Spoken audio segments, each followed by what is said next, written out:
Good evening, and welcome to Dark Historian. You're in a quiet place now, made for slow stories, soft thoughts, and peaceful sleep. Turn down the lights, get comfortable, take a deep breath, and let the day gently fade away. Tonight, we'll explore the quieter side of history, simple lives, strange old customs, and forgotten moments that shaped the world in quiet ways. If this calm journey brings you peace or helps you rest, feel free to like or subscribe only if it feels right. Now close your eyes and let's begin. Story 1. The Great Lice Migration. Hygiene and hair on the high plains, the itch beneath the crown. Good evening again, dear listener. Settle in. Let the dust of your day fall away like old fabric on a castle floor. Let the warmth of your blanket hold you as the shadows of history wrap around us softly, like twilight on an overgrown trail. Tonight, we travel into a world not of kings or castles, not of great battles or jeweled thrones, but something closer, something itchier. This is the story of what crept beneath the braids of queens and monks, what burrowed behind the collars of nobility, and what outlasted war, plague, and prayer. We speak of lice, but not in disgust, in curiosity, because in the quiet folds of veils and hoods, inside the seams of forgotten linens, there lived a story that medieval people knew intimately but rarely recorded. This is the tale of the Great Lice Migration, mystery not of where they came from, but why they spread, and what they took with them when they went. The Crown's secret itchin, 14th century England. An aging baroness was buried with her. Favorite hair comber, long ivory tool with delicate notches on one side and tight teeth on the other. It was placed carefully at her side, wrapped in wool, and left with no inscription. But this wasn't a comb for style. It was a knit comber, fine-toothed device used to remove lice and their eggs from the scalp. This was no accident, no trinket. It was a message, even in death. The Baroness wanted to be clean. Hygiene in the medieval world was a complicated affair, not absent, but deeply symbolic, often spiritual. And within this web of ritualized cleansing, lice were ever present. Not because people were dirty, as we might assume today, but because lice, like breath and hunger, were simply part of life. Yet at certain times, in certain places, lice spread rapidly, curiously like they were moving, migrating, and no one quite knew why. 2. Linen, lice. And the layers of class medieval hygiene wasn't about showers and shampoo, it was about linen. For most people, bathing meant changing your underlayer. Linen shirts, shifts, and coifs were worn against the skin. These were absorbent, easy to wash, and a key barrier between the body and outer garments. But lice loved linen, not the wool cloaks or silk surcoats, but the warm, slightly oily folds of unwashed linen worn close for weeks. The poor might have one shirt washed rarely. The wealthy, they had more, and washed more often but still struggled. In 1386, an inventory of a duchess's wardrobe in Burgundy listed 22 linen shifts, all scented with lavender and rosemary. Yet her physician's notes mentioned persistent scalp itch, treated weekly with oil of camphor. Even queens scratched. Monks shaved their heads, not just in piety, but to control infestation. And yet, despite all precautions, outbreaks occurred. Whole abbeys would report mass itching. Convents would burn bedding. Some nuns believed lice were God's penance, tiny angels of discomfort meant to keep them humble. But in certain years, 1312, 1349, 1407, something changed. Lice didn't just appear, they moved. 3. The case of the itching pilgrims in 1312. Records from an English priory near Canterbury report a strange affliction among a group of pilgrims en route to a shrine. Out of the 40 travelers, 26 developed identical symptoms: scalp itch, red welts on the neck, and a crawling sensation on the back. The priory nurse noted, their eyes were clear, their tongues pink, their bellies firm, but they scratched like the penitent before judgment. Wool robes were burned, beds scrubbed with vinegar, but nothing helped. 3 days later, the group departed. 2 days after that, the priory itself experienced a lice outbreak, but none of the monks had made contact. The nits were found primarily in hanging linen skirtons and altar cloths. It was as if the lice traveled through fabric, but only certain types. They avoided wool, they avoided silk, they clung to linen and hemp natural fibers with rough weave. This pattern would repeat again and again, for lice as omens in medieval folklore. Lice were sometimes seen as omens of spiritual unrest. The 14th century Livre de Miracles, a collection of saintly tales from northern France, includes a peculiar entry. A woman of Rouen, plagued by body lice, came to St. Hubert's shrine. She poured vinegar upon her chest and cried for mercy. That night her lice vanished, but her husband died. Another account from Wales tells of a priest who ceased scratching only after admitting he had stolen relics from a rival chapel. Even in art, lice were drawn with eerie reverence and illuminated. Manuscript from Bohemia shows Saint Mary Magdalene washing her feet and a small figure, possibly a nit, leaping into the water. Scholars still debate the image's meaning, but it suggests a symbolic role: lice as reminders of mortality, as companions of the flesh, as physical prayer, and when they migrated en masse, as they seemed to do periodically, people took notice. Not just medically, theologically. V. The Lice of the Library in 1373. A Benedictine scriptorium in southern Germany halted all copying for 3 weeks. The reason, lice. The scribe's journal reads, "I can no longer ink the margin. My wrists are raw. The insects nest in the folds of my sleeves." Brother Albrecht found them beneath his scapula, marching. Not crawling, not scattered, but organized. The monks tried everything: vinegar rubs, boiling their clothes, even shaving patches of their skin. But the lice persisted. One monk reported they seemed to gather near illuminated letters, the gilded initials, that marked the start of psalms and prayers. They avoided blank parchment. They gathered near gold. The scrolls were eventually sealed in cedar, chests, and buried temporarily in cold rooms. When they were brought back weeks later, the lice were gone, but some pages bore strange smears, brownish red, tiny finger-like streaks, as though someone had scratched the page itself. The mystery remains. Why they move today, scientists propose. A few ideas about these lice migrations: climate shifts, mini ice ages, sudden warm spells, or heavy rain years could have pushed lice to seek new warmth. Trade routes. The explosion of cloth movement across Europe gave lice more mobility than ever before. Social upheaval, war, famine, plague. These did not kill lice, they displaced them, and in displacement, they spread.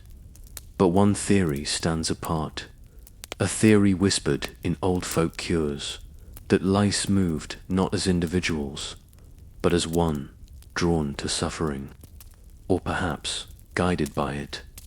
You sit now in a quiet cell, the walls of stone cool against your back, the torchlight flickers, the cloth hood itches. You scratch gently, but the itch remains, not painful, but persistent. The monks outside pray. The candles burn, and deep in the folds of your robe, something shifts. Tiny legs, a tiny migration, heading somewhere, carrying something, not disease, but memory. Crawling through cloth and chronicle asterisk, the night deepens around us. You are warm, tucked into the softness of now, but in your mind's eye, the chill of medieval stone creeps in along your feet. You are not in a castle tonight, not in a battlefield, nor a cloistered church. You are in a hallway, dark and draughty, lined with laundry that sways slightly though there is no wind, and somewhere along these seams and stitches, something moves, softly, relentlessly. In this section, we follow the migrations across convents and kings, through bedding and battlefields, of creatures who asked no permission, who left no trace but an itch, and who rewrote hygiene into myth. The lice were not invaders. They were passengers, and sometimes they seemed to know more about where they were going than the people who carried them. I, the veiled hostess of Avignon in 1357. Amid the bustle of the Avignon papacy, a noblewoman known only as Lady Beatrix of Siena took residence in a guest house adjacent to the bishop's court. She arrived with 5 attendants, 3 trunks of silk garments, and a strange condition. She refused to remove her veil, even while bathing, even while eating, she claimed. It was for modesty, but the servants whispered another reason. Her scalp was infested, but not with common lice. The nurse who tended to her described them in a personal diary. They are not white, but grey, almost translucent. They do not scatter, but cluster behind her ears. They hiss not in noise, but in presence. When Lady Beatrix finally left, the guest house was sealed for fumigation. But it was not fumigated with smoke or vinegar. It was salted floor to ceiling. The chamberlain's only comment: they had spread into the drapery, and when we touched it, they were no longer there. 2. The nun who dreamed in Lintat, the convent of St. Gertrude in present-day Belgium. A nun named Sister Agnedy kept a dream journal from 1371 to 1379. Most entries are ordinary visions of saints' prayers, fasting, but in a cluster of entries from 1375, she begins to write of tiny angels. They come not in robes, but on threads. They whisper not in words, but in itches. She writes, I dreamed I was wrapped in linen so tightly I could not move, but I was not afraid. They moved along me. They whispered the sins I had not confessed. Her final entry about the angels is dated November 3rd, the morning after a particularly hard frost. They left me, I am clean, but I miss their song. The linen she slept in that week was later boiled. It turned a pale red dot. No explanation was given. 3. The tapestry infestation. Tapestries were status symbols in medieval courtstick, hand-woven, dyed with plant pigments, embroidered with stories of conquest or faith, but they were also habitats. In the winter of 1389, a court physician in Prague reported a mysterious rash among noble children who played in the solar room, the space where sunlight warmed the floors and where tapestries hung. Initial diagnosis: linen mites, but upon closer inspection, the doctor noted, these are lice, not of the scalp. They feed not on skin, but warmth. They seek the breath behind cloth. One tapestry depicting the martyrdom of Saint Catherine was particularly active. When sunlight hit the lower edge, the lice emerged not in panic, but in order neatly dot from behind the stitching. The tapestry was burned, and as it turned to ash, something strange happened. The heat released a scent not foul, but sweet. Almond and basil, no dye used in Bohemian tapestries, at the time included either IV. The wigs of wormwood lice drove innovation, especially among the wealthy by the 15th century. Noblewomen often shaved their heads and wore elaborate perukes early. Wigs made from goat hair, wool, or even human hair. To prevent infestation, they stuffed the wigs with wormwood, rosemary, and dried citrus peels. One recipe, written in Latin, includes a poultice of lavender and white vinegar, powdered ash from burned nettle, crushed pearls for scent, not effect, and a final line: speak no sign while applying. But wigs, for all their style, didn't solve the problem. In fact, they sometimes made it worse. In a Venetian estate, inventory from 1392 for wigs are listed as compromised. Their trunks were found sealed, but when opened, they revealed not lies but trails. Trails carved into the inner lining. Tiny grooves, like pathways. The trunks were thrown into the canal v lice, and the battlefield one might assume lice were only a concern for nobles, priests, or cloistered communities, but soldiers knew them best.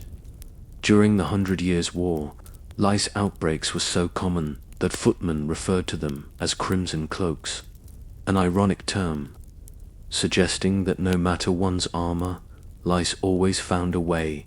In the winter of 1411, a French field surgeon named Etienne wrote in his log, "The men scratch until they bleed. Their shirts crawl. Their dreams are filled with the chime of teeth." He does not elaborate on what chime meant, but in another note he records, "We left 3 tents untouched after a fire. When we returned, the lice had gathered on the north-facing cloths, none on the east.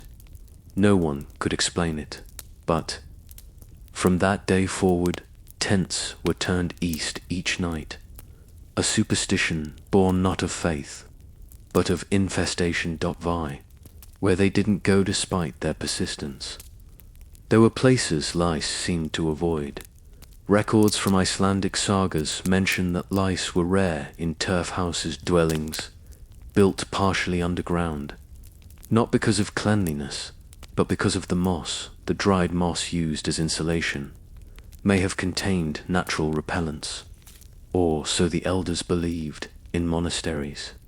Rooms lined with cedar chests often remained untouched during outbreaks, and in certain burial crypts, bodies wrapped in nettle-stuffed linen were found decades later with hair intact and no sign of nits. The pattern is subtle, but it suggests that lice so omnipresent had limits. Not all spaces welcomed them, and those they entered, they marked, not visibly, but ritually, like a signature or a warning. You sit now beneath the tapestries, a little warmer, a little closer to sleep. The stories woven into the cloth above you shimmer slightly in the firelight. You think of hair, of combs, of fingers moving slowly through knots and curls. You think of tiny creatures with no speech and no eyes for beauty, only warmth, only blood, and you wonder, did they carry memories? Were they messengers, or were they simply witnesses, moving softly through time, itching history into skin? Combs, burials, and the itch that remains, asterisk the hour is late now. The fire is down to embers, and your thoughts are soft and slow. You are warm, but the world we walk into now is not. It is cold, not with the sting of snow or the bite of wind, but with the quiet chill of things once warm, and now still. Tonight, we walk past the great hallways of royalty, past convents and kings, and into graveyards, because not all mysteries end in whispers. Some end with combs placed beside skulls, some end with headless wigs, sealed chests, or scratched skin still clinging to bone. This is the final step in the story of the Great Lice Migration. Where did they go? And why did they stop? The grave with the combin, a shallow grave behind a 14th century village church in what is now southern Germany. Archaeologists discovered the remains of a woman buried with no adornments, no jewelry, no rosary, no shroud, but in her left hand was a comb. Not a comb for style, or even for ceremony, a knit comb. The teeth were tight, made of boxwood, with one side cracked worn by pressure. Microscopic analysis found ancient, knit casings embedded between the teeth. Her hair was gone, but the marks on her skull told us story scratches, shallow and regular. Along the parietal bone, she had itched for a long time, and someone buried her with the one tool she trusted, perhaps to protect her in the afterlife, or perhaps to continue the battle even after death. 2. The Children's Cemetery in 2006. A dig in Wales uncovered a cluster of child burials dating to the 1300s, likely victims of plague or famine. Their remains were delicate, their clothes mostly disintegrated, but among the bones were several tiny artifacts, wooden buttons, cloth wrappings, tied in double knots, and 4 miniature combs only, 3 inches long. Each comb was tucked into the fabric of the hair, behind the skull or beneath the jaw, too small for utility, too detailed for toys. They bore inscriptions, tiny etched runes that, when translated, read, "May it not return, no more crawling. Sleep smooth." These weren't tools, they were prayers. The comb that wrote back in an abbey in northern Italy. A manuscript from 1422 contains a curious note in the margin of a book of hours. "Comb thy soul as thou would thy locks, lest the scratch go deeper." The scribe is unknown, but the ink is faintly reddish. Made not with gallnut or sootbutt, possibly BLOODROOT dot on the facing page. A faded sketch shows a monk seated in reflection, holding not a cross, but a comb, and behind him, shadowed but visible, a swarm of something.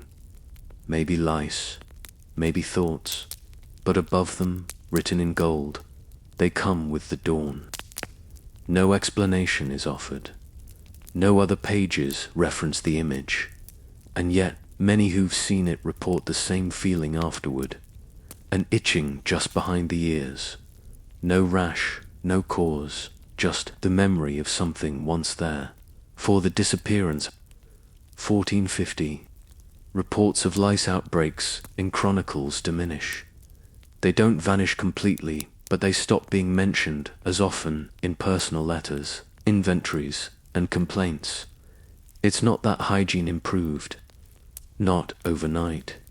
Some historians suggest this change marks a shift in attention from lice to other ailments. Plague, sweating, sickness, scrofula, but others propose something stranger, that lice really did migrate out of the castles, out of the cloisters, out of Europe. Some point to increasing transcontinental trade, new fabrics from the East, new oils and medicines arriving from Moorish Spain and beyond. But one theory, recorded only in an obscure 15th century herbarium, claims the itch departed when the winds changed, when the prayers turned louder than the skin, when linen forgot the warmth of breath. Cryptic, poetic, but perhaps true, because by the late 15th century, linen became finer, washing became more ritualized, and wigs once stuffed with moss and wormwood fell out of style. The lice were not gone, but they were forgotten, and what is forgotten becomes mythv, the dream of the comb maker, in 1469. A comb-maker in Bruges wrote a letter to his brother. It survives in a personal archive and reads, "In part, the dreams have returned, not of war, not of fire, but of combs, the ones we know, longer make." He goes on to describe a dream in which he walked through a market where everyone wore veils not for modesty, but because they were covered, and in the dream a girl placed a comb in my hand, not to sell, but to remember. He awoke with blood beneath his nails. The doctors found nothing wrong, but he stopped making combs and took up carpentry instead. Via the silence of the itch there are few things as intimate as itching. It is a conversation between body and mind, an awareness that something is touching you, even if it's gone. Lice, in medieval times, were not mere pests. They were part of the cycle of skin, cloth, and ritual. They marked time, they carried burdens, they kept the poor, humble, and the royal uncomfortable. They whispered secrets into linen, and when they left gradually, mysteriously, they took something with them. Not disease, but memory. You lie still now, your hair at rest, your pillow quiet, but in your imagination, you hear the whisper of cloth against cloth, the distant scrape of wood teeth on scalp, the relief of a moment's peace when the scratching stops, and you wonder, did they really go? Or do they wait elsewhere, carried, not by people, but by time, tucked into the seams of forgotten habits, pressed into the spines of old books, folded into the corners of linen no longer worn? Lice do not haunt, they do not curse, they remain just at the edge of skin, of memory, of history, and sometimes just before sleep, of thought. Let's now wander into a different time, a different place. Story 2. The candle that burned for a year. A shrine without a saint light in a locked room. Good evening once again. Soft listener, settle in deeper. Let your eyes grow heavier. Feel the quiet wrap around you like wool, like dusk. The world outside fades gently, now its edges soft and forgotten. In its place, the hush of forgotten places and flickering light. Tonight's story takes us not through ruins, but into a room no one expected to find. A room lit by a candle that was never meant to burn so long, and never meant to be found at all. This is the tale of a sanctuary with no name, a shrine without a saint, and the quiet flame that burned inside it for a full year while the world outside moved on. The door behind the altar in the summer of 1278, in a small abbey outside Nivelles, in what is now Belgium. A renovation was underway. The abbey, modest but old, had suffered from roof damage during spring floods. Stonemasons were repairing the apse wall behind the altar when they discovered something strange. A seam in the stone, not quite a crack, not a flaw, but a narrow vertical gap sealed with mortar unlike the rest of the wall. When tapped, it rang. Hollow. The abbot, aging man named Frere, Eloy ordered the mortar removed. Behind it was a wooden door, iron-bound, unlabeled. No hinges on the outside. A door meant not to be opened, or perhaps never opened again. They pried it loose, and the room behind was lit. The candle that never died there was no smoke, no smell, no warmth in the room, just light. A single beeswax candle, burned low, stood in a simple stone holder at the center of a square chamber, no more than 10 feet across. The candle flickered softly. Its wax had melted around its base, but it still stood. That there was no draught, no window, no chimney, and yet the flame danced gently, as if acknowledging them. Around the room were modest items: a wooden kneeler, a rough-spun blanket, a shallow bowl of dried lavender, and a ledger, sealed with a wax stamp long faded to dust. But it was the candle that transfixed them. How long had it been burning? Who lit it, and why was it still alive? 3. The time-stilled shrine. The room bore no markings, no symbols, no crucifix, no icons, no relics. Yet it was clearly sacred. The air was dry, undisturbed. No insects, no dust on the floor, just the light constant, golden, slow. The monks took turns watching it for days. It never dimmed, never guttered. The wax melted, but imperceptibly they did not dare move it. Eventually, a scribe was sent to document the shrine. His entry reads, "It is as though time has bowed around this place. No sound enters. My heartbeat feels louder here. The candle is not a fire, it is a breath." No record of the chamber existed, not in plans, not in annals, not in memory, as if it had been built and sealed before the abbey itself. For the missing St. All abbeys had patrons, protectors, saints in whose names they were built, but this one had no clear dedication. Early documents refer to it as Domas. Lumen, the house of light. No saint was ever canonized under that name, and yet scattered references appear in letters from nearby convents. A nun writes in 1232, "We sent the wool to the sisters of the lighthouse." A priest mentions in 1250, "Their prayers are brief, but their silence is long." A priest's silence was unusual, but in this abbey, silence seemed central.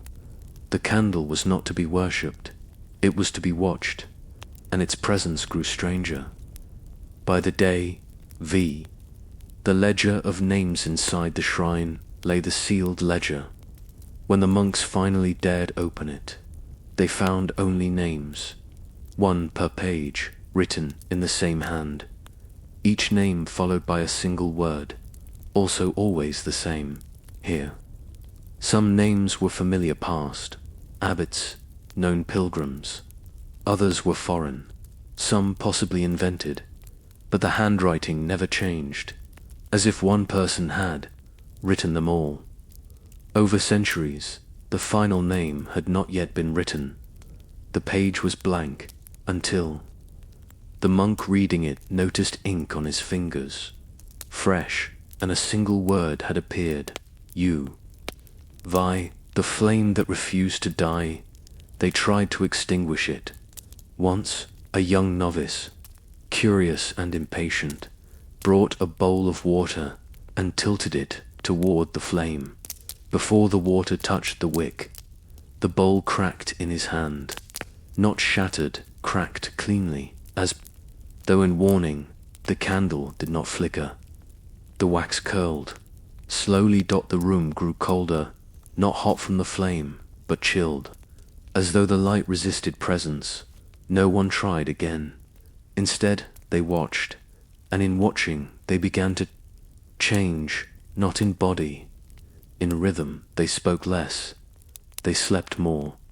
They dreamed not of saints, but of corridors with no ends, rooms with no doors, candles in places that should have been dark, and someone, always, just ahead, lighting the way.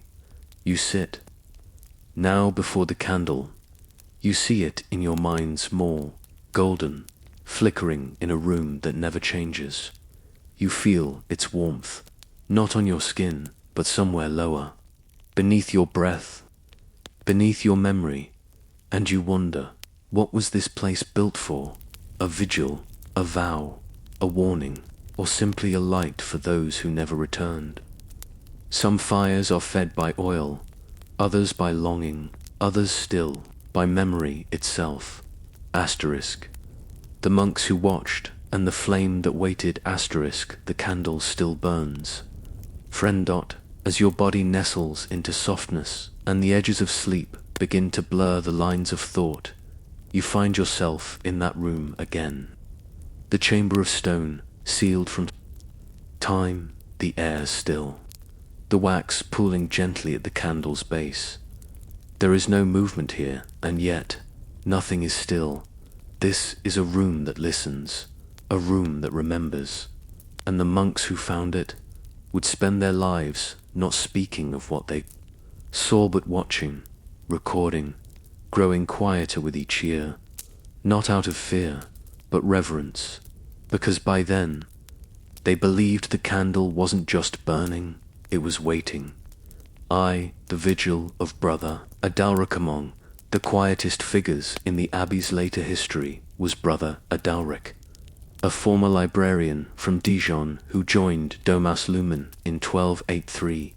He came with the intention of copying texts, but once he saw the shrine, he never lifted a pen again. Instead, he sat, not just for hours, for weeks, then months. He began a silent vigil, seated on the kneeler just beside the candle chamber. His entries in the abbey's general ledger become fewer, then vanish. But another book discovered, years later, wedged in the floorboards of his self-contained. Only one repeated line: it is not the candle that waits. It is the light inside it. The ink is identical throughout. No corrections, no smears, just that phrase. Again and again, written in slow, even lines for over 80 pages, he died peacefully, in silence, with his hands folded and a small beeswax candle beside him, unlighted. The season of watching during the long winter of 1291, travel became impossible. Snow piled chest-high along the roads. Supply routes failed, but the abbey continued its daily rhythm except for one change. Each monk was assigned a shift in the candle room, an hour silent, no prayer, no chant, just presence, and in their journals, if they kept them, many monks noted the same phenomenon. Time did not move in the candle room. Watchers stopped. Candles outside the room burned faster than expected. One monk wrote, "I entered with frost in my beard. I left with it unmelted."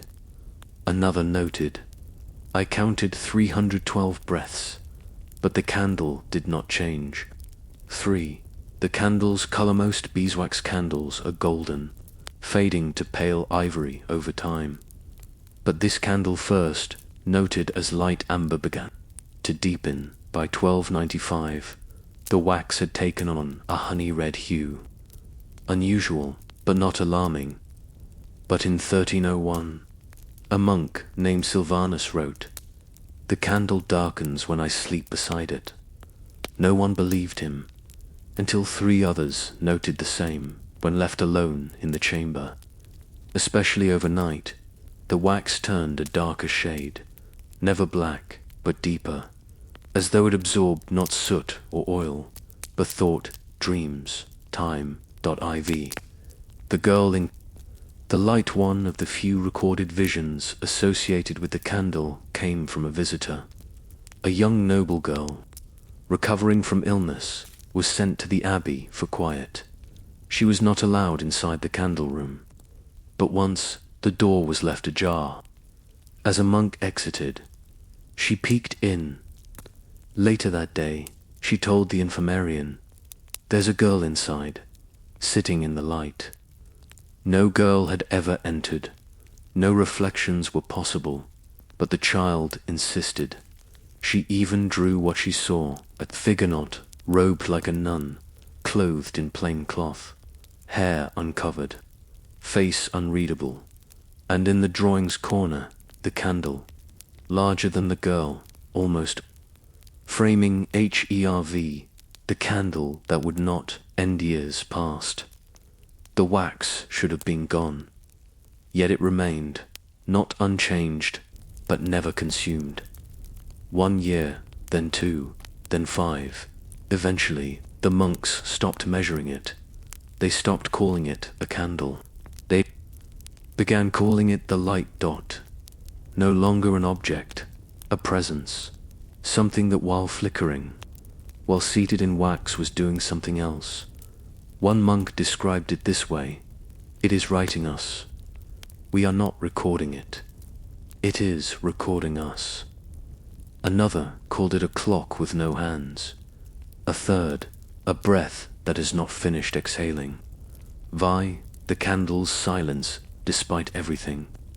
The flame never crackled, no hiss of wick, no drip of wax that could be heard, and the air, despite years of burning, never smelled of smoke.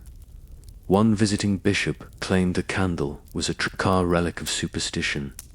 He ordered it removed. 3 monks refused. The bishop entered the room himself. He emerged, pale and shaking, said nothing, left that night. He died.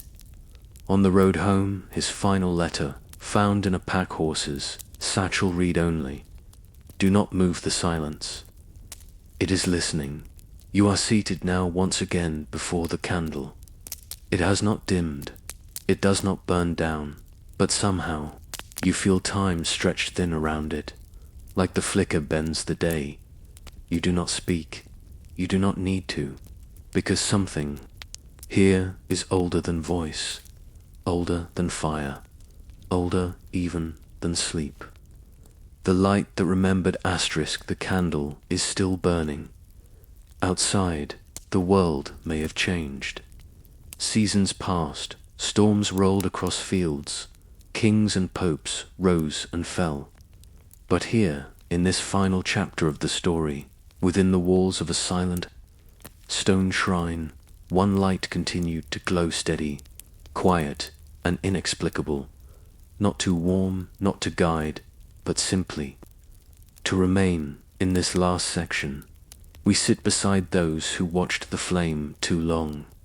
We open the final pages of forgotten ledgers, and we consider, gently, that some mysteries were never meant to be solved, only accompanied, only remembered, only watched in till our own light fades, and we slip into sleep. I, the monk who fell asleep beside it. There is one account short, but haunting, in the spring of 1324. A monk named Brother Theobald was given the midnight shift in the candle chamber. He was known for his discipline, never late to prayer, never once fallen asleep at his post. And yet he did. When the other monks found him the next morning, he was kneeling upright. His eyes were closed, his breathing slow. He was not dead, but not fully awake. They moved him gently, laid him in his cot. He slept for 3 more days. When he finally stirred, he spoke only once. "The candle dreams." I heard it, and then he wept, not in fear, but in joy. II. The night the flame breathed in, 1331, a tremor shook the abbey. Not an earthquake, no structural damage, no records of regional movement. And yet, the monks recorded a singular event. The candle's flame doubled in height, then pulsed. Once not flickered, pulsed like a breath drawn deep, then released. The monks sat motionless. No one spoke. The chamber did not change. The wax base remained solid. But that night, 5 monks wrote dreams with identical imagery. A vast field of wheat, a single door, standing open, unattached to walls, and a child, sitting beside a light, smiling but saying nothing. The dreams never returned. But from that year onward, the door to the candle room was never fully closed, just slightly ajar. The final entry in the ledger over the years. The monks compiled a second ledger, not of abbey business, but of candle observations. Each entry followed the same format. Date, time of shift, state of flame, thoughts or feelings during presence. Most entries were brief, still, warm. I felt calm, flickered at the moment of prayer. Silent, but I imagined whispering. But in 1352, the last entry is different. It is unsigned. No date, just one line. I cannot tell if I am watching it, or if it is watching me. The ink trails off. The page that follows is blank. The monks stopped recording after that, but they continued to visit. Each day, 1 hour in silence. 4. The abbot who said goodbye but who led the abbey for nearly 3 decades, grew ill in the late autumn of 1368, knowing the end was near. He requested his final prayers be held in the candle room. He sat for 3 hours, said nothing, then stood, unassisted, and whispered to the monk beside him, "I see it now. The candle was never alone." He died that evening, in his hand, a wax seal, old and faded, never used before, its symbol. Not a cross, not a saint's face, but a single flame, encircled by starsv. The flames. Dimming it began slowly. In 1370, the monks noted that the candle's light was softer, not smaller, but gentler, like a fading memory, a dream slipping away. Upon waking, some days it burned blue. Other days, it looked like fire seen through water-wavy blurred. One day, it didn't burn at all, yet the wick was hot. The wax undisturbed. No one touched it. They simply waited the next day. It returned as though deciding to come back, or to continue for just a little longer. By the day it went out, there is no drama in the record. No visions, no collapse, no storm, just does. One note, written by Brother Iacobus in 1371. I entered, as always. The flame was gone. The wax was whole. The air was still. I did not cry. I sat. It was enough. They did not attempt to relight it. They did not dismantle the room. Instead, they placed a small wooden plaque above the doorway for what was kept, and for who watched. The door was sealed again, and over the years the abbey crumbled. The monks passed on. The shrine was forgotten until the wall cracked, and the door was found, and the candle still stood. You sit now before that candle burned down, but never. Spent, its light may be gone, but you feel it still in the hush of your breath, in the quiet that follows. Every thought in the stillness at the edge of sleep. Some candles burned by fire, others by memory, and some, just a few, by the quiet waiting of those who never needed to know why, only that it was, and that it burned. For them, and now, for you. Let's now wander into a different time, a different place. Story 3. The Forest of Forgotten Children. Vanishing Axe in Saxony, the village that lost its voices. Good evening, friend. ... You're doing just fine. Let the hush hold you now. Let the blankets cradle you like old forest moss. Your eyes may be closed or half-lidded, your breath soft and shallow. You are safe. The wind outside this story doesn't matter. Tonight, we travel into a forest lush, ancient, and filled with stories no one meant to tell. Not because they were forbidden, but because no one who knew how remained. This is a tale of children who vanished, not in a single moment, but over years, one by one, softly with no trail. No witness, no cry. The Forest of Forgotten Children wasn't always called that, but it earned the name. The way moss earns the stones, slowly, thoroughly, and with silence. The town called Crandorfin, the hills of 14th century. Before the region was part of modern Germany, there was a village called Kree-en-die-Orf.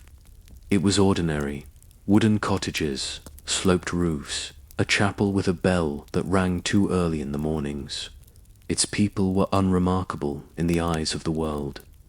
They farmed, they prayed, they married and aged and died in rhythms as old as the soil. And they had children, plenty of them, until they didn't.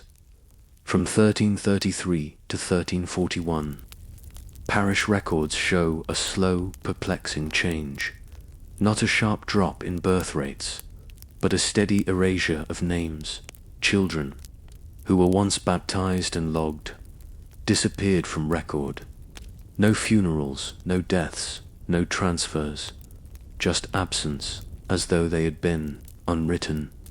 Aye, the whispering trees. The forest around Krindorf was vast. Unmapped, locals called it Der Leiswalde. Quiet wood. It wasn't feared. But it wasn't liked either. Hunters claimed the tree's muffled sound, that hoofbeats vanished within it. The arrows made no noise when they struck bark. Children were told not to wander too far, not because of wolves, but because the trees kept company, a curious phrase repeated in lullabies and old prayers. One cradle charm, stitched into linen. If you feel warm in Leiswald, go home. If you feel cold, walk faster.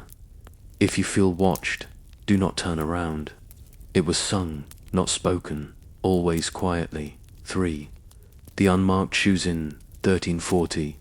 A woodcutter named Jacob Brandt returned from the forest with an odd discovery. A set of children's shoes, small and worn, tucked neatly beneath a stone outcropping. They were dry, despite the rain. When brought to town, no one claimed them. Jacob left them in the chapel as lost property. The next day, they were gone, but the priest noted something stranger. The baptism register kept, carefully in locked drawers now, had a name crossed out, not erased, not torn, just gently crossed in ink that wasn't his. The name Clara T., age 6, daughter of a mason. Her parents remembered her, but only in fragments. She had dark hair, her mother said. I think her father added. They wept, not because she was gone, but because the memory of her was slipping, like bark from damp wood. IV. The bell that wouldn't ring each morning. The chapel bell was rung to mark prayers, but in late autumn of 1341, it refused to sound. The rope pulled, the clapper swung, but no sound. The blacksmith checked the bell. No cracks. It was taken down, polished, rehung. Still silence, until one afternoon, as the sun hung low behind the trees. The bell rang once. No one was near it. The sound was soft, more felt than heard. And on the doorstep of the chapel was a bundle. A folded child's shifter comb with 5 missing teeth and a stone, smooth, with a single letter carved into it. Kay the priest collapsed. He had heard of such bundles from his mother's stories she told when drunk on mead, of children given back too late, of forest bargains no one remembered making. The parish that fell silent by the spring of 1342. The village's records list only 2 children of the 23 baptized a decade earlier. Only those 2 remained. Neither spoke. They were not mute by birth, just quiet. One boy, when asked what he remembered of his friends, simply said, they weren't taken, they followed. The other child, a girl of 8, carried dried leaves in her pocket. She arranged them in patterns on the church floor during Mass. The patterns resembled trees, always trees, never people, never houses, just tall lines. some crossed, some broken. Vi. The chapel wall in 1967, during excavation for a historical registry survey. A preservation team uncovered the lower foundation stones of the old Crindorf chapel. Among the rubble was a patch of whitewashed wall, untouched by weather. On it, drawn in faded iron oxide pigment, was a single image, dozens of small footprints, walking into trees. No footprints came out.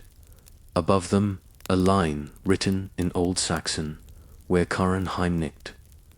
We do not come home. You sit now at the edge of that forest. The wind is still. The trees are taller than you.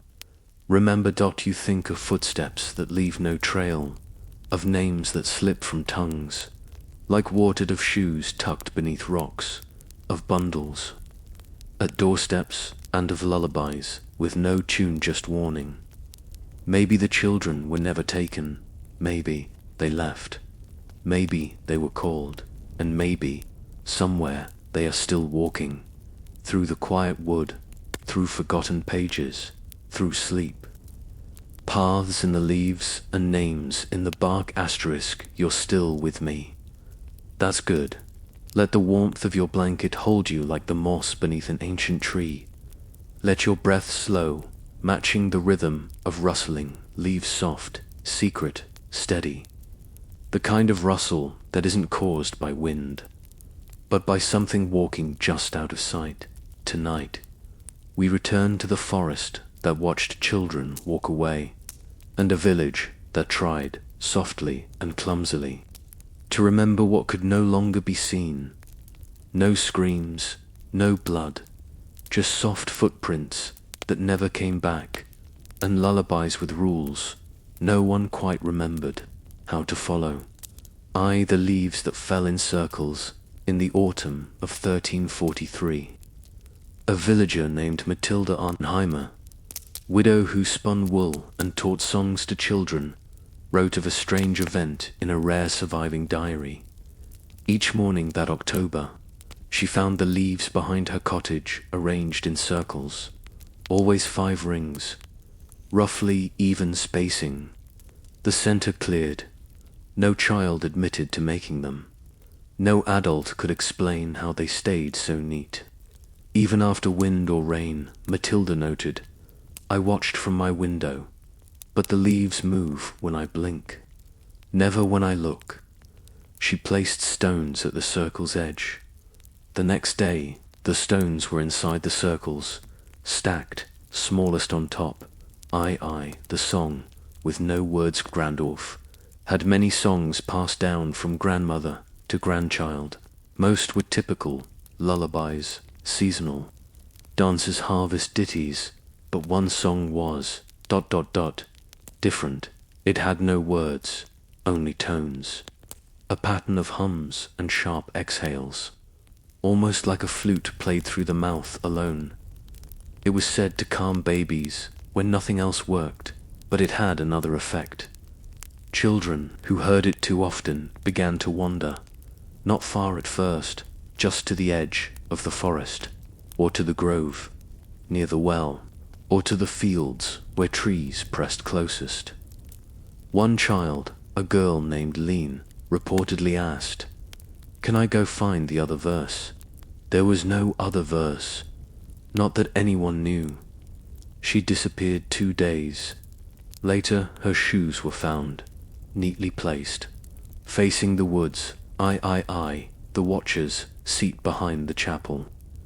A natural rise in the land was known as the watcher's seat, a flat stone, smooth and clean, facing the woods. Children were told never to sit there, but they did. They always did. The law claimed that if you sat long enough, the trees would rearrange, not dramatically, just a little. One child wrote in chalk, I watched for an hour. Then the path was there. The path had not been there before, and when adults searched for it, they found nothing. But that child was gone by morning. The seat was warm, and beneath it, A folded leaf with a name scratched in wax. Theo, a name no one remembered having. 4. The bell that rang and the forest bells were sacred sounds. They marked time, they warded off evil. But one winter, the people of Crindorf heard a bell that didn't come from the chapel. It came from the trees. A low toll, distant, uneven. Only ever one ring. It never repeated.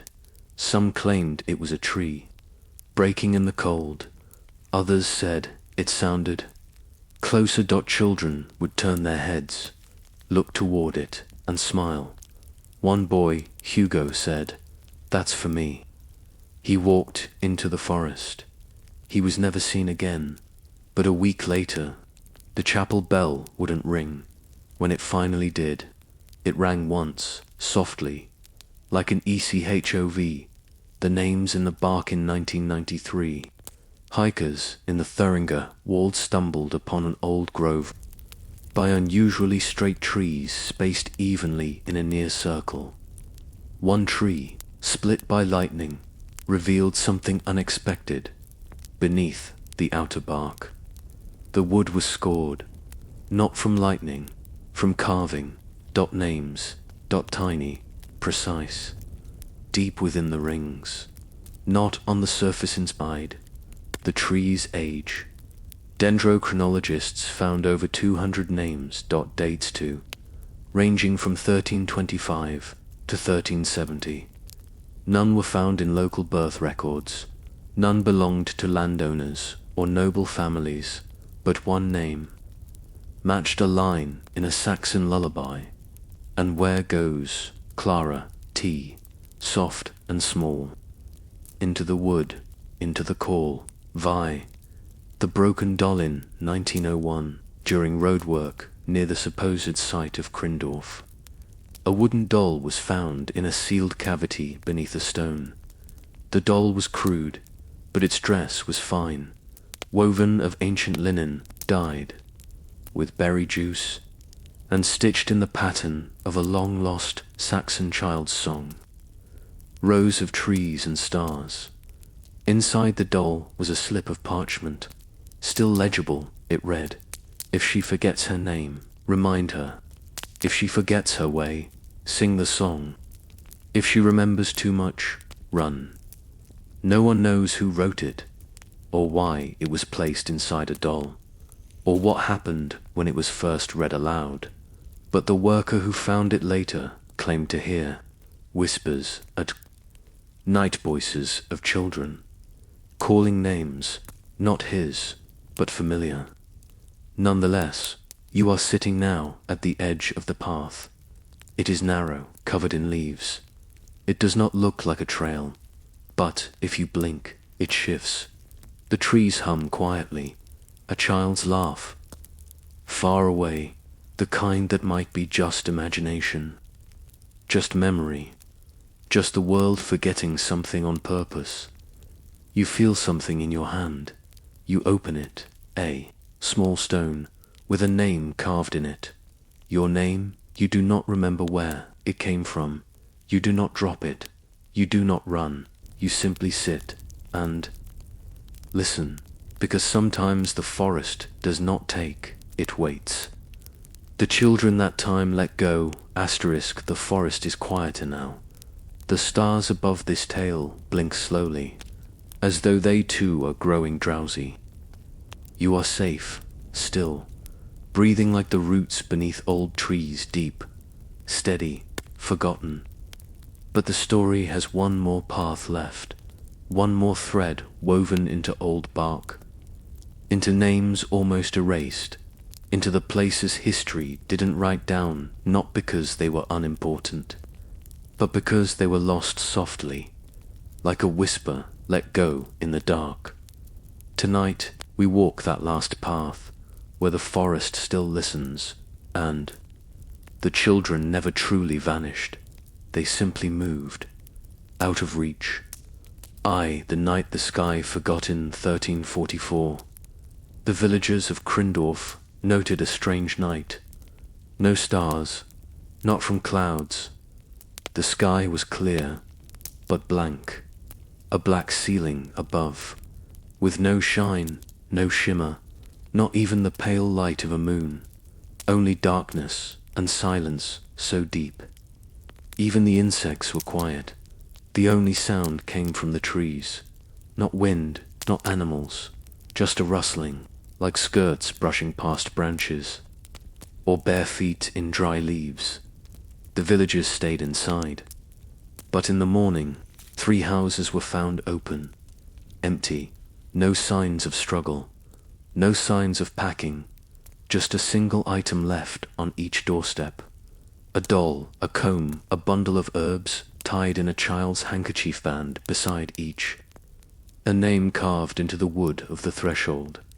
Names not belonging to the families who lived there, to the path that only children saw as the years passed. Fewer children were born in Crindorf. Those who were remained oddly quiet, not mute, but inward. One boy, Alwyn, was found outside the forest edge with a strange map scratched in dirt. It showed the village, but not the one adults saw. This Crindorf was shaped differently. No chapel, no farms, just circles, and names written beside them. When asked what it meant, he said, "That's where we go when we're too quiet to stay." He drew one more circle, pointed to it. "That's yours." Then he smiled and walked away. His parents never found him, but the dirt map remained until it rained. I, the old cradle in 1888. A scholar researching medieval Saxon folklore purchased an abandoned cottage in the region near the original Crindorf site. Inside, he found an attic sealed with waxed boards. Within the attic was a single item, a cradle dust, less empty, but with faint scratching on the inside wood. Letters, written in dozens of hands, some tiny and shaky, others confident, all in different languages, but all sharing one word, Zurich return, as if the children, wherever they had gone, still remembered the way back, still remembered the cradle, still remembered the world that forgot them, for the echo in the grove in 1345. The last record from Kriendorf's chapel notes a final mass. Only 3 families attended. By then, most homes were shuttered. The priest Father Linden wrote, "I rang the bell. No echo, not even birds." That evening, he walked into the grove. No one followed. But the next day, on the chapel wall, a new carving appeared. Done with care, gentle gouges, fresh. A tree, tall, with children in its branches, smiling. No artist ever admitted to making it the next year. Crindorf vanished from parish records, as if it had never existed. Only stories remained, soft ones, lullabies, leaf circles, stone, names, and empty shoes lined neatly in a row. The forest after today. Liceward still stands, thicker now, walked by hikers, botanists, locals who believe nothing of what came before. But sometimes people report odd things. A clearing where birds won't sing, a breeze that carries children's laughter, though no one is near, a sudden sense of being watched. Not by danger, but by curiosity, and every few decades, someone finds something odd, a shoe, too old to have survived a doll beneath a mossy root, or a stone with a name. One they remember from somewhere they can't place. They take photos, post them online, and then forget, not just the details, but that they ever found them. The name, you forgot, and now we return to you. You sit quietly, listening to the hush, and maybe you notice something in your hand again. A leaf, folded, with a name written on it. Not your name, not exactly. but one that feels familiar from long ago, from a dream you don't remember having. The leaf is warm, and in the distance the trees seem to move slightly, not threatening, just beckoning. A path opens, not to take you away, just to remind you. Some stories were never meant to end, only to soften like footsteps into moss, like names into bark, like you into sleep. Let's now wander into a different time, a different place. Story 4. The plague bell that never rang, a village cured or cursed. The silence on the hill, good evening, traveler in thought. ... Your breath is slow, your limbs heavy and warm. You are tucked in, safe in the hush, while the candlelight of forgotten history flickers gently around you. Tonight we return to the Middle Ages, when plague moved like a shadow across the land, tolling bells in every town. But in this story there is a village where the bell never tolled, not because they were untouched, but because something stranger happened, something the church recorded, and then quietly buried. This is the story of a hilltop village, bell that never rang, and a silence that spread not by infection, but by decision. The village of Ulenstjoped, high on a steep slope in the region now called Thuringen, Germany. The village of Ulandsjo was barely a dot on medieval maps. Its name meant owls look out, named for the dense trees and screeching birds said to watch travelers from the heights in 1347. As the Black Death reached the edges of Europe, Ulandsjo was still unbothered. The village had a small chapel, a shared well, 7 farmsteads, and Dodley for its Sizer bell tower with a great bronze bell. The bell had never been rung, not once. Records confirm this, even in births, deaths, weddings, storm silence. Villagers told travelers, when asked, "It is not for us." 2. The bell with no clapper.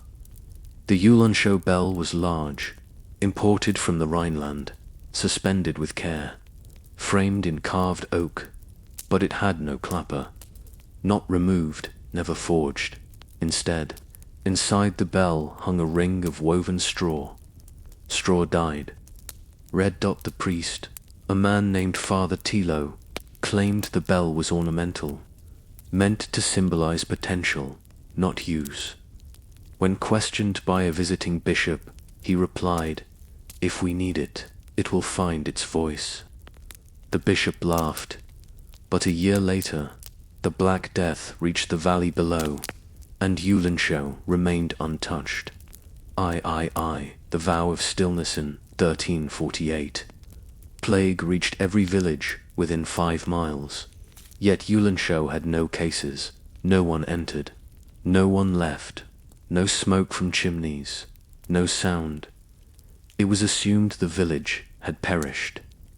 Quietly, but in spring of 1349, a traveling friar reached the hill and found the village, whole, alive, orderly, and utterly silent. Every person he met acknowledged him with nods, smiled softly, but spoke no words. At the chapel door, a sign hung. To speak is to remember. To remember is to invite. The friar turned back. He left a record. No one believed it. For the soundless funeral one account, tucked into the ledger of a nearby monastery, tells of a funeral procession seen from afar. 20 figures, dressed in grey, carrying a shrouded form. No chants, no crying, just walking the light toward the forest. They did not return, the observer noted. It was as if grief had no sound there, only shape. The forest later showed no grave, but near the tree line, small stones were stacked in a spiral at the center. A bundle of cloths empty, still warm. V. The letter that wasn't written in 1352. A merchant from Erfurt claimed to have received a letter from a client in Uhlenschwar tailor named Anselm, long thought dead.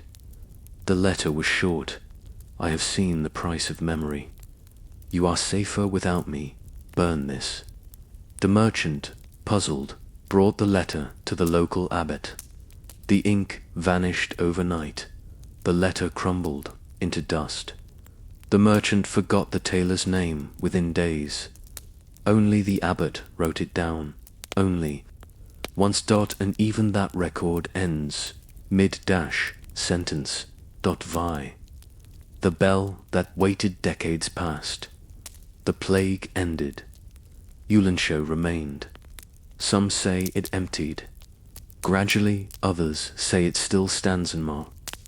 Unreachable, not because it's hidden, but because people stopped looking, as if the silence guarded more than health, as if, in never ringing the bell, they had sealed a pact with what? The wind, the dead, their own memories. No one knows, because the one time someone tried to ring it by hanging a new clapper, they vanished. Only the clapper was found, wrapped in red straw, slightly warm. You sit now at the edge of that hill. The sky is grey, the grass unmoving. The trees listen. You hear nothing, not wind, not birds, only the memory of a bell that never sounded, and the soft certainty that sometimes not remembering is what keeps us safe. You close your eyes, and silence welcomes. You, the sound that wasn't there, asterisk, you're doing so well, dear listener, you're already halfway gone, floating on stillness. Let yourself sink just a bit deeper now into the quiet, into the hush, into the tale that drifts like smoke from a bell that never rang. This is not the story of what was said, but of what was withheld, of how silence spreads, not like fire, but like sleep, soft, entire, unstoppable, and tonight, that silence deepens. We walk back into Uhlenschau, but we will not knock, we will not speak. We will only listenize the hillside, without echo. In 1356, a surveyor named Jacob von Hels passed through the region, hired to update the cartography of monastic holdings. He camped just beneath Uhlenschau's hill. He wrote, I called toward the ridge, a loud hallow, as is custom, but there was no echo. Strange, because other hills nearby echoed clearly. He climbed halfway up, still no echo. At 3/4 height, he heard something faint. Not his voice, not an echo, just breathing, not his own, steady even, as though the hill itself exhaled beneath. His feet, he did not reach the top. He marked the slope, inaccessible. On his map, the note is still there, to the boy in the field a century later. In 1461, a peasant boy tending sheep wandered into the old territory of Uhlenschau. He didn't return, but his dog did. 2 days later, silent, tail unmoving, wrapped. Around its collar was a strip of linen, old, threadbare, dyed faintly red, stitched. Into the fabric was a name, Anselm, the same tailor who sent the vanished letter, but the linen predated it, dated, faintly, to the plague years. The dog would never bark again, but at night, it faced the hill and whined softly, as if remembering something its owner could not. 3. The lantern, with no flame among the few items preserved in the region's monastic archives, is a lantern iron framed, with red glass panels. It was found at the edge of Uhlenschau's boundary by travelers in 1512. It held no candle, no wick, and yet the inside was faintly warm and glowed, not brightly, not steadily, but in pulses, like breathing, like memory. The glow dimmed when brought indoors, and disappeared entirely when the monks tried to measure it. But one novice claimed It lit more when I closed my eyes. They eventually locked it away. The lantern has never cooled completely. 4. The Bell Dream in 1703. A scribe compiling village legends from the region recorded a curious pattern. Shepherds and hunters, sleeping near the hill, reported identical dreams. They heard a bell, one, toll, low, but not from above. From beneath the earth, each dream ended the same way, with the dreamer at the village edge, greeted by smiling people who never spoke. Each face bore resemblance to someone the dreamer had forgotten. A cousin, a childhood friend, a sibling, lost too young. None could remember the full dream, only the feeling, warm and unsettling, like remembering something not meant to be remembered. The bell tower's shadow in the mid-1800s. An artist hiking the region painted a series of landscapes. One, labeled only Memory Hill, shows a silhouette of a bell tower at sunset. The structure is real, but the hill is oddly blank. No buildings, no trees, just grass, and the shadow of the bell impossibly clear. Observers noted something eerie.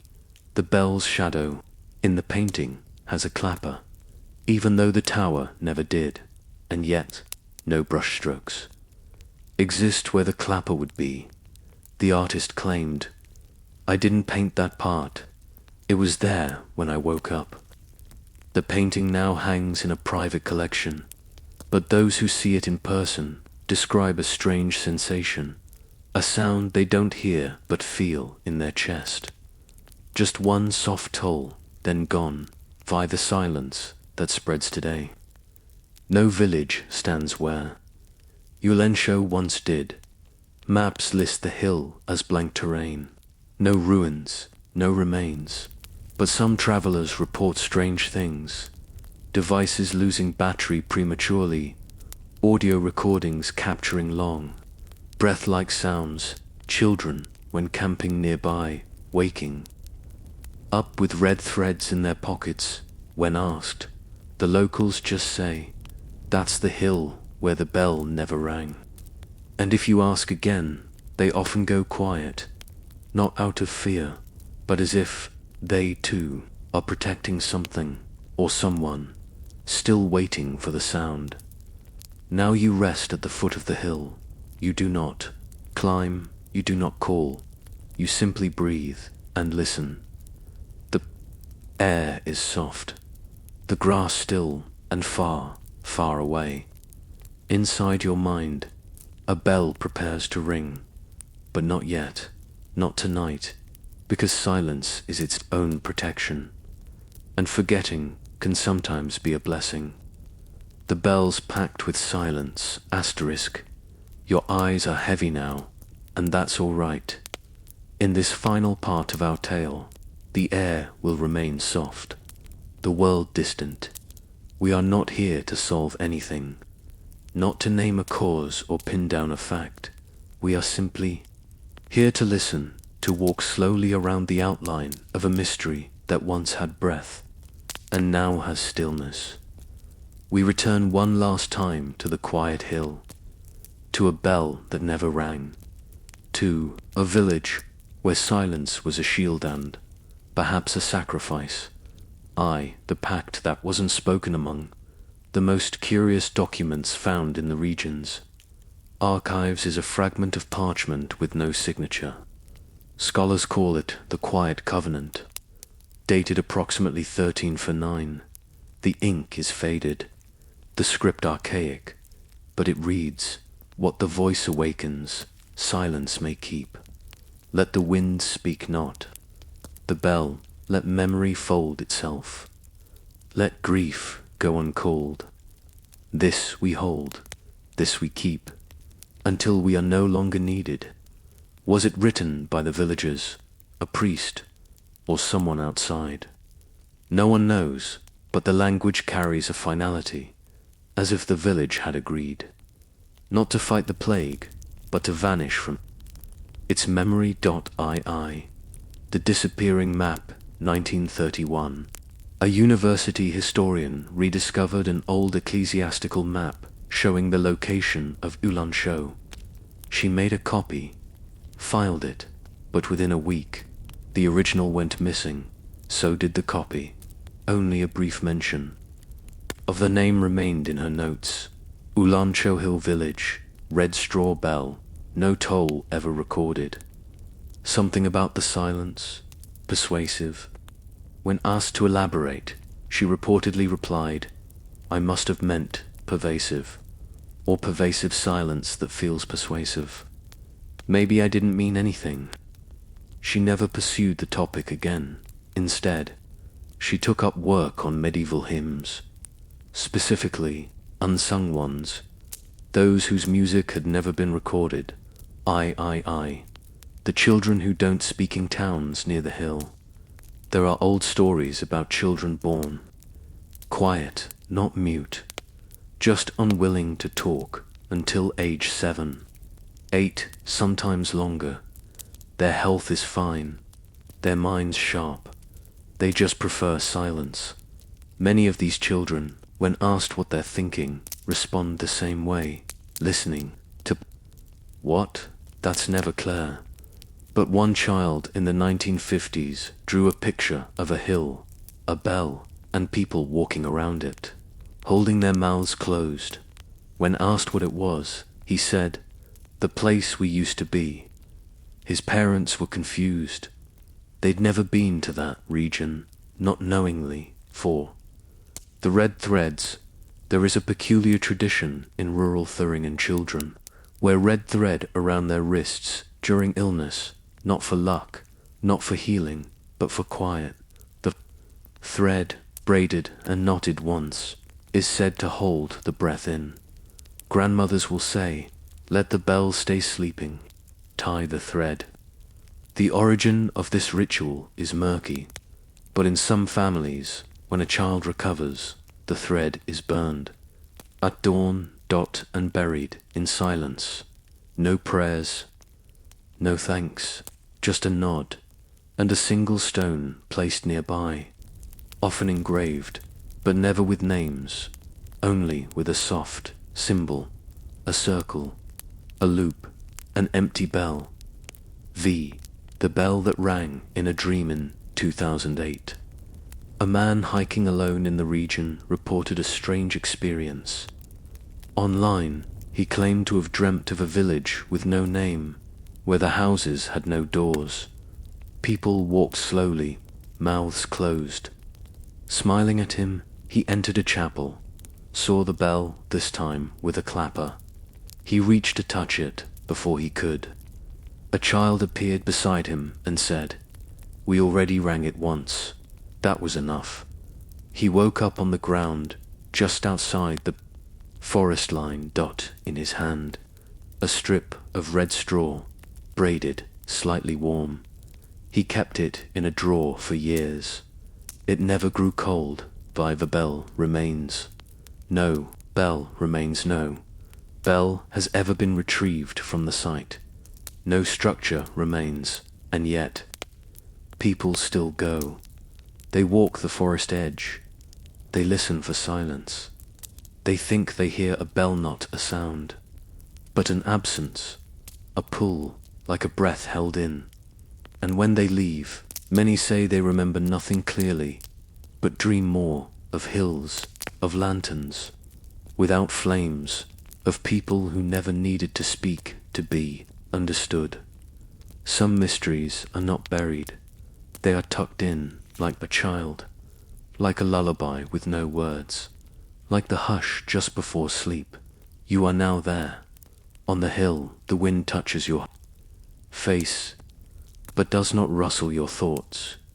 The bell above you waits, but it will not ring, not for you, not tonight, because it is not needed. You are safe. You are still. You are almost gone, and silence has already made space for you.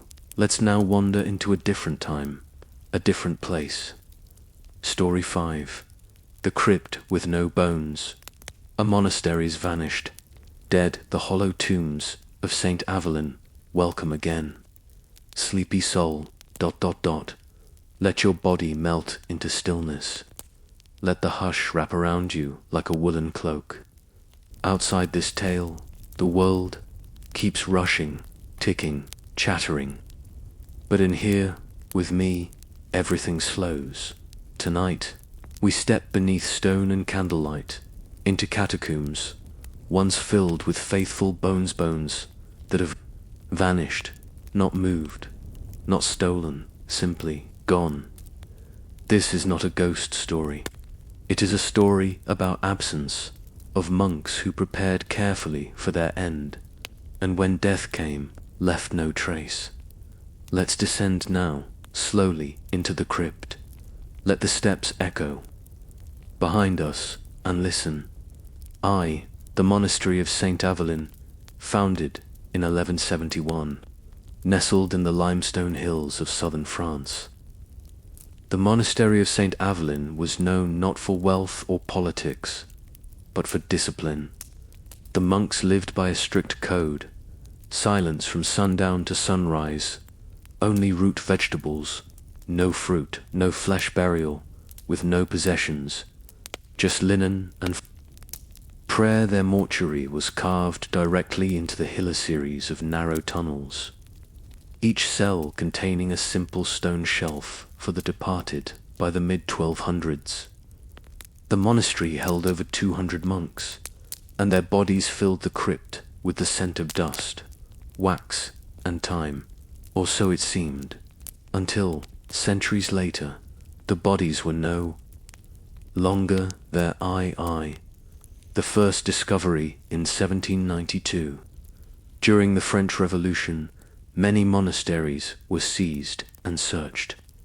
Saint Avelin was no exception. Revolutionary agents broke the seal of the crypt, expecting piles of skulls and bones. They found nothing, not one body, not one fragment. Every tomb was intact. The linens folded, the stone beds worn from use, but no human remains. Just air, still, dry, undisturbed. And in some cells, candles burned low, long extinguished, yet leaving fresh wax on the floor, as if someone had been there recently. One officer noted, "It is not a tomb, it is a waiting room." 3. The ledger with no names among the surviving documents of Saint Avelin is the Book of Departure mortuary ledger, kept in calligraphic Latin. Each entry included the monk's name, age, at death, final words, if any burial, time but after. 1266. The entries change. Names become initials. Final words are replaced with a single phrase, "He walked below." And after 1274, no names at all, just empty lines. But the ink is still pressed into the parchment, like a pen dragged through invisible memory, and on the final page, we remain where stone forgets. 4. The murmur in the steps in the 1800s. Scholars returned to St. Avelin to study the crypt. They brought instruments, measurements, and ears, because when they descended the steps, each reported hearing a soft murmur, not voices, a single sound like prayer said with no breath. One visitor described it as the hush of monks still kneeling. They placed a phonograph at the entrance.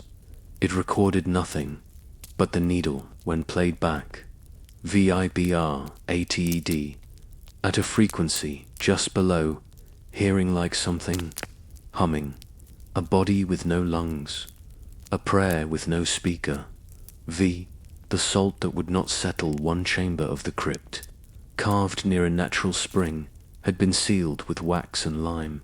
When opened in 1841, it was found covered in salt, the floor, the ceiling, even. The air carried a faint taste of brine, but the salt formed shapes, almost footprints, almost circles, like monks had walked across it barefoot, and each shape ended facing the same wall. Behind that wall, a hollow, a space untouched, with one folded robe, laid gently, no bones inside, just dust and a single black feather. No birds ever lived near. Saint Evelyn, Valin, Vi. The Vanishing Ashen, 1903. A team attempted cremation studies on fabric from the crypt.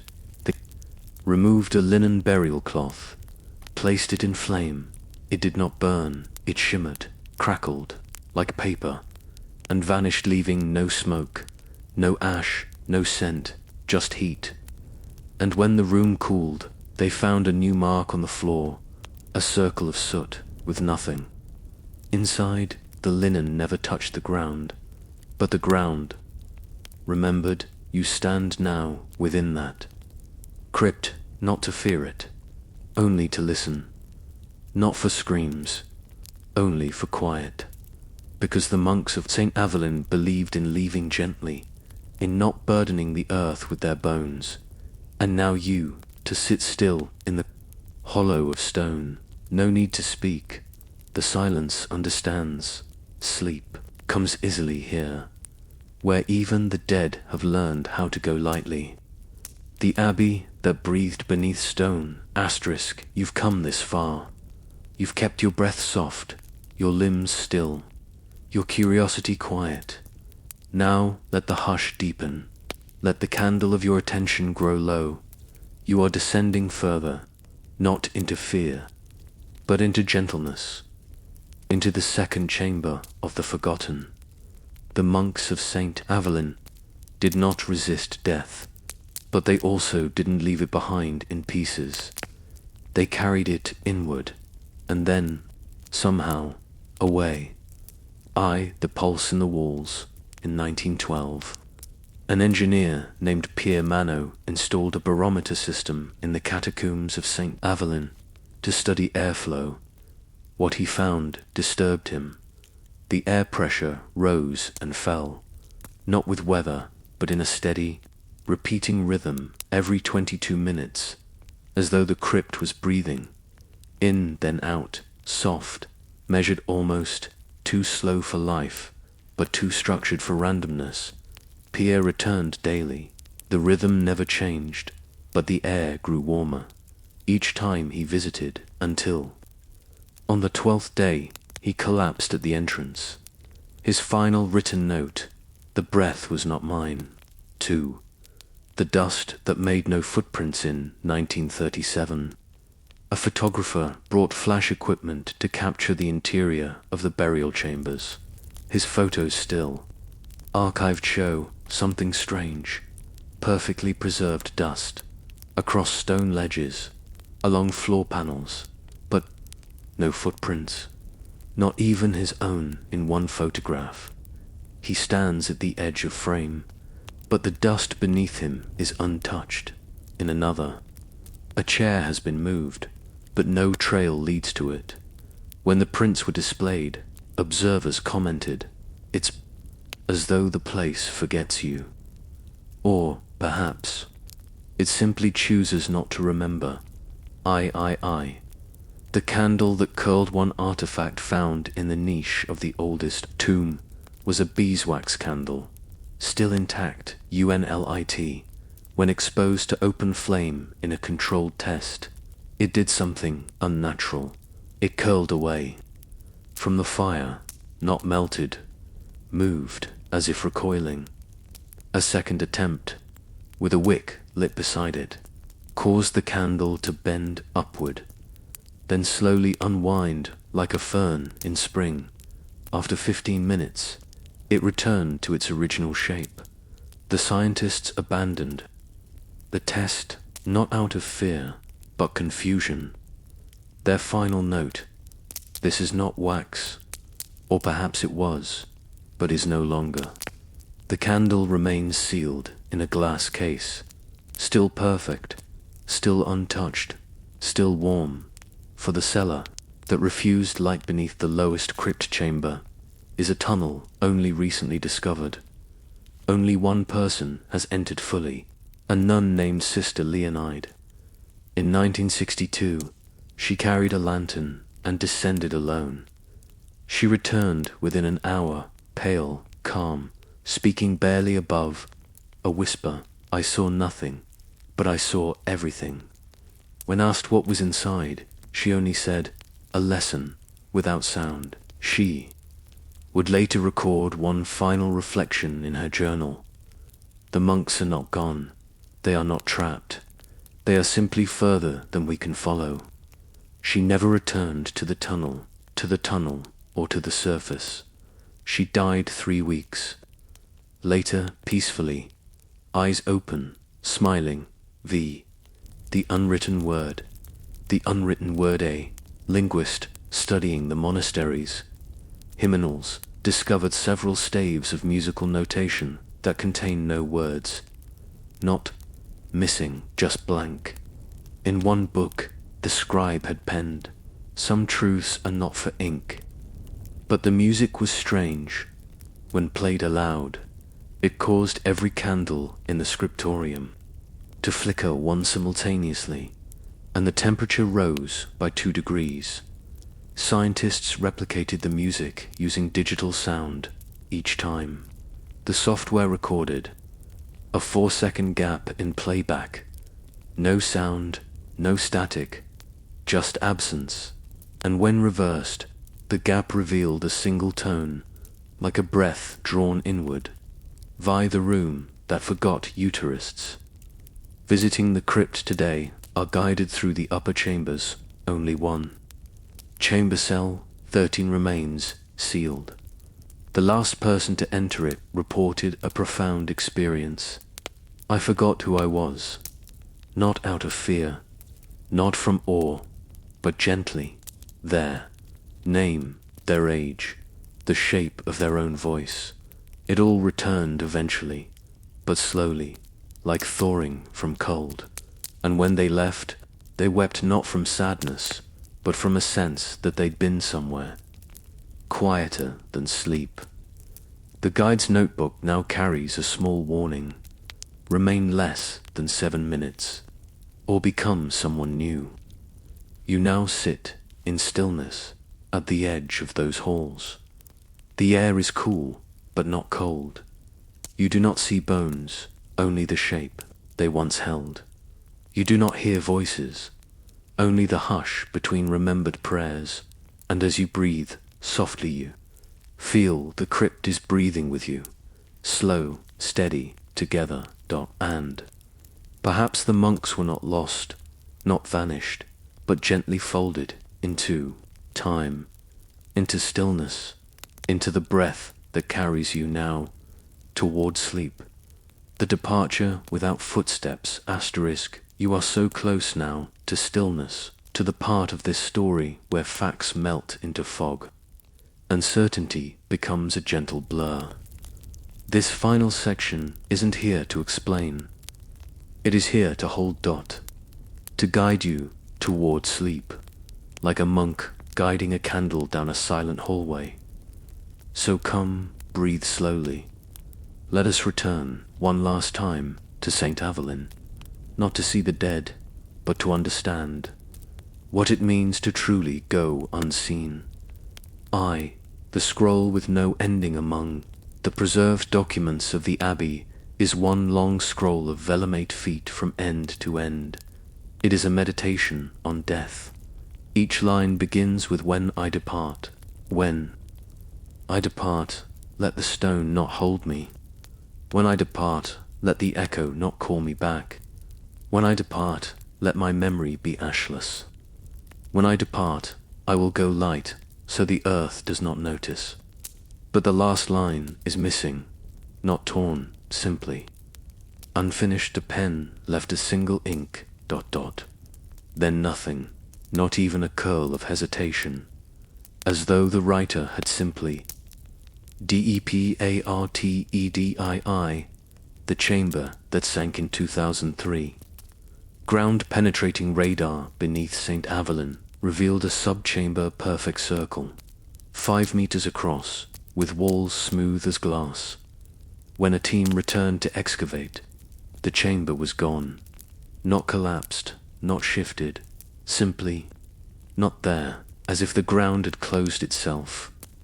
Quietly, the only sign, a ring of limestone flecks, arranged in a near-perfect circle above the surface. No tools had disturbed them. No wind had moved them, but a week later, the same ring was found outside the abbey's main door. Then again, on a stone shelf in the apothecary.